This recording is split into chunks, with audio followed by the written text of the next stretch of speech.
नमस्कार. हो, नमस्कार. हा अहवाल म्हणजे कंपनीची गेल्या वर्षातली कामगिरी कशी होती, त्यांची आर्थिक स्थिती काय आहे, हे सगळं समजून घेण्यासाठी महत्वाचं आहे. अगदी. तर आपला उद्देश हा आहे की यातून कंपनीची मुख्य ध्येय काय आहेत, त्यांची मूल्य आणि अर्थातच गेल्या आर्थिक वर्षात त्यांची वाटचाल कशी राहिली, याचा थोडा बारकाईने विचार करूया. बरोबर. यात आपण त्यांची आर्थिक स्थिती तर बघूच, पण त्यांचे सामाजिक उपक्रम म्हणजे CSR ॲक्टिव्हिटीज आणि प्रशासन कसं चालतं यावरही लक्ष देऊ. उत्तम. चला तर मग सुरुवात करूया त्यांच्या आर्थिक कामगिरीने.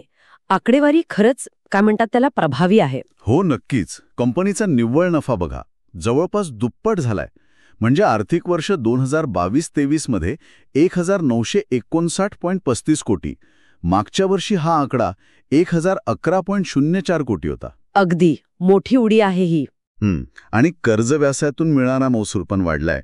8,942.88 कोटींवरून तो आता 9,768.95 कोटी झालाय. BPO सेवांमधला महसूलही 2,363.41 कोटींवरून 2,633.93 कोटीवर गेलाय. मालमत्ता व्यवस्थापनातही सुधारणा दिसतेय. ही वाढ जी आहे ना, ती NBFC म्हणजे नॉन बँकिंग फायनान्शियल कंपन्या ज्या आहेत त्यांच्या सध्याच्या ट्रेंडशी बऱ्यापैकी जुळती आहे. अच्छा, म्हणजे कसं? म्हणजे बघा, अनेक कंपन्या आता तंत्रज्ञानाचा खूप चांगला वापर करत आहेत. ग्राहकांच्या नेमक्या गरजा काय आहेत हे ओळखून त्याप्रमाणे सेवा देण्यावर भर आहे. बरोबर. आणि HDFSच्या बाबतीत बोलायचं झालं तर व्याजदर वाढत असतानाही नफा टिकवून ठेवण्यासाठी त्यांनी किंमत निश्चिती म्हणजे प्राइसिंग आणि जास्त उत्पन्न देणाऱ्या कर्ज प्रकारांवर लक्ष केंद्रित केलंय असं दिसतंय. ओके. त्यांच्या अहवालानुसार त्यांचं जे मजबूत बिझनेस मॉडेल आहे, भांडवलाची चांगली स्थिती आहे आणि एकंदरीत डिजिटल स्ट्रॅटेजी, यामुळे त्यांना वाटतंय की भविष्यातही चांगली कामगिरी करता येईल. हे झालं आर्थिक बाबींबद्दल.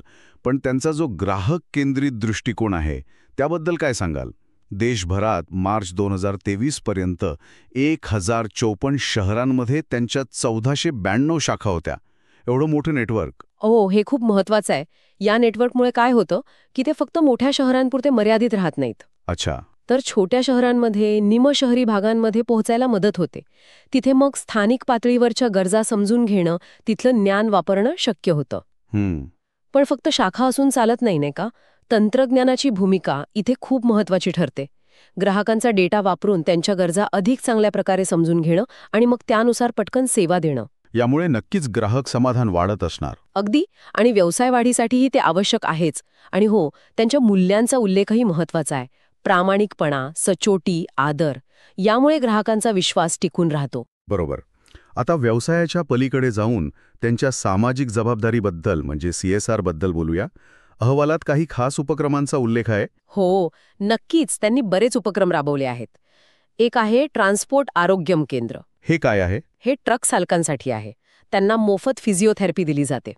विचार करा, लांब पल्ल्याच्या ड्रायव्हरसाठी किती उपयोगी असेल हे. खूपच छान कल्पना आहे. आणखी एक आहे प्रोजेक्ट स्नेहा.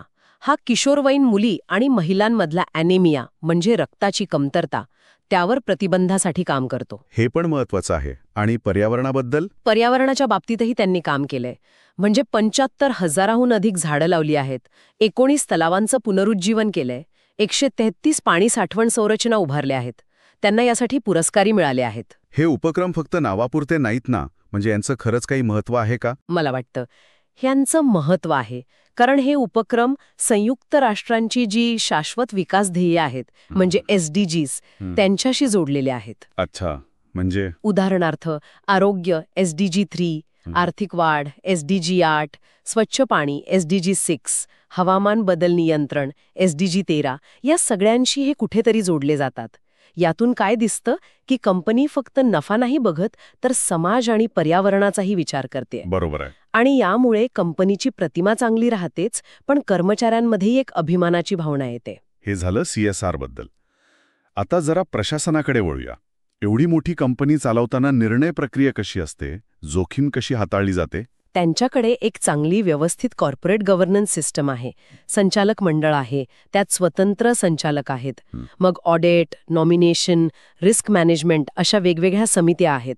या समित्या काय करतात? या समित्या कंपनीचं कामकाज नियमानुसार आणि नैतिकतेने चाललंय की नाही यावर लक्ष ठेवतात. स्वतंत्र संचालकांसाठी नियमित बैठका होतात, त्यांना कंपनीच्या कामकाजाची माहिती दिली जाते. हे सगळं महत्त्वाचं आहे, कारण यामुळे गुंतवणूकदारांचा विश्वास वाढतो.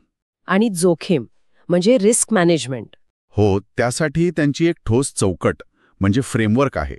यात क्रेडिट रिस्क म्हणजे कर्ज परतफेडीची जोखीम, ऑपरेशनल रिस्क, लिक्विडिटी रिस्क आणि आजकाल खूप महत्त्वाची असलेली माहिती सुरक्षा किंवा सायबर सुरक्षा या सगळ्या जोखमींवर लक्ष ठेवलं जातं. अंतर्गत नियंत्रण प्रणाली आणि ऑडिट टीममुळे कामकाज सुरळीत चालतं आणि नियमांचं पालन होतं. बरं, आता शेवटच्या टप्प्यात भविष्याकडे पाहूया. अहवालात भारतीय अर्थव्यवस्थेबद्दल सकारात्मक दृष्टिकोन दिसतोय. IMFच्या अंदाजानुसार FY24 मध्ये जवळपास 6% वाढ अपेक्षित आहे. हो, याचा HDFCला कसा फायदा होऊ शकतो? नक्कीच फायदा होऊ शकतो. अर्थव्यवस्था चांगली असेल तर कर्जाला मागणी वाढते, बरोबर? हो, तर सरकार पायाभूत सुविधांवर खर्च करतंय, महागाई थोडी कमी होण्याची अपेक्षा आहे. या सगळ्यामुळे मागणी वाढू शकते. पण NBFC क्षेत्रासमोर आव्हानही आहेत. काय आव्हानं आहेत? सगळ्यात मोठं आव्हान म्हणजे कर्जदारांकडून वेळेवर परतफेड न होण्याचा धोका, म्हणजे डिफॉल्ट रिस्क. बँका आणि नवीन फिनटेक कंपन्यांकडून स्पर्धा खूप वाढली आहे. बरोबर. आणि तिसरं म्हणजे नियम कधीही बदलू शकतात. वाढते व्याजदर खर्च वाढवून नफ्यावर दबाव आणू शकतात. त्यामुळे आव्हानं नक्कीच आहेत. मग ह्या आव्हानांना तोंड देण्यासाठी काय करावं लागेल असं वाटतं? त्यासाठी मला वाटतं कर्ज देताना अधिक काळजी घ्यावी लागेल, म्हणजे अंडररायटिंग मजबूत ठेवावं लागेल. फक्त एकाच प्रकारच्या कर्जावर अवलंबून न राहता पोर्टफोलिओमध्ये विविधता आणणं गरजेचं आहे.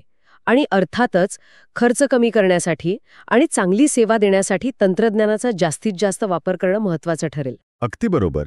एकंदरीत HDFCचा हा अहवाल पाहता असं चित्र उभं राहतं की त्यांनी आर्थिक प्रगती साधताना सामाजिक आणि पर्यावरणीय जबाबदारीचा पण विचार करण्याचा प्रयत्न केला आहे.